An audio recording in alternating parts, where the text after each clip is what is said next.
नमस्कार दोस्तों, आप सभी को हनुमान जयंती की बहुत बहुत बधाई। हनुमान जी के अवतरण दिवस की बहुत बहुत बधाई। बोलिए हनुमान जी की जय। हनुमान जयंती चैत्र मास के पूर्णिमा को मनाई जाती है। आज हम हनुमान जी के जन्म से जुड़ी कथा लेके आए हैं। कथा का प्रारंभ यहाँ से होता है। पूर्व काल में भस्मासुर से बचते हुए भगवान शिव भगवान विष्णु के शरण में पहुँचते हैं और विष्णु भगवान से भस्मासुर से बचाने की गुहार करते हैं। तब भगवान विष्णु मोहिनी का रूप धारण कर भगवान शिव को भस्मासुर से बचाते हैं और भस्मासुर का अंत करते हैं। ऐसा होने के कारण महादेव प्रसन्न होकर विष्णु भगवान से कहते हैं कि जिस प्रकार आपने मेरी रक्षा की है, मैं भी आपके रामावतार के समय माता अंजनी और वानरराज केसरी के पुत्र के रूप में अपने 11वें रुद्र अवतार में अवतरित होऊंगा, हनुमान जी के रूप में। माता अंजनी पूर्व जन्म में देवराज इंद्र के दरबार में कुंजिक स्थला नाम की अप्सरा थी।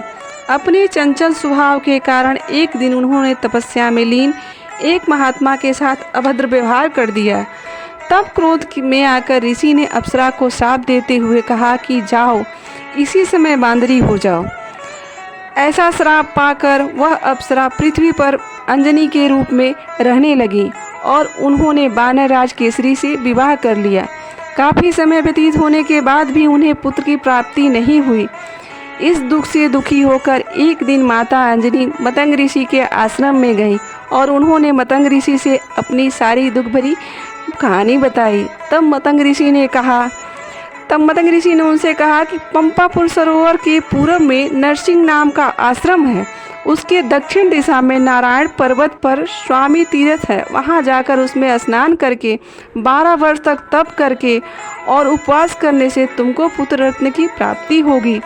मतंग मुनि के कहे अनुसार अपने पति अंजनी से आज्ञा लेकर 12 वर्ष तक तप किया। वह केवल हवा पर ही जीवित रहीं और भगवान शंकर की तपस्या करती रहीं। तब भगवान शिव की आज्ञा से पवन ने अंजनी के कान में प्रवेश कर उनको आशीर्वाद दिया और कहा कि तुम्हें सूर्य, अग्नि और स्वर्ण से समान तेजस्वी पुत्र की प्राप्ति होगी और वह सभी वेदों का ज्ञाता और महाबली होगा। वे बालक भगवान शिव का 11वां रुद्र अवतार होगा। एक दिन माता अंजनी भगवान शिव की आराधना कर रही थी और दूसरी तरफ अयोध्या के राजा दशरथ अयोध्या में अपने तीनों रानियों कौशल्या, कैकेयी और सुमित्रा के साथ मिलकर पुत्रेष्टि यज्ञ का आयोजन कर रहे थे।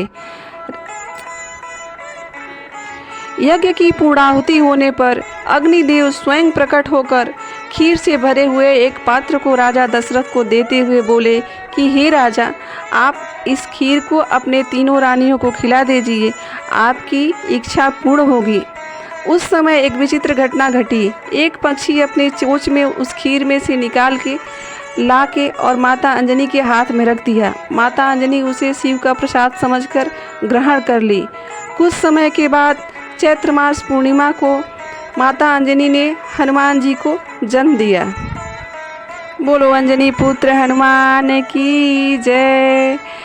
पवन के प्रभाव से, पवन के आशीर्वाद से प्रकट होने के कारण हनुमान जी को पवन पुत्र भी कहा जाता है। बोलिए पवन पुत्र हनुमान की जय।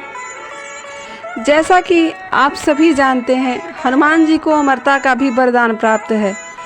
जब हनुमान जी लंका में माता सीता की खोज के लिए गए थे, उस समय माता सीता ने वात्सल्यवश हनुमान जी को आशीर्वाद दिया और उस समय कहा था, अजर अमर गुण निधि सुत होहु, करहु बहुत रघुनायक छोहु।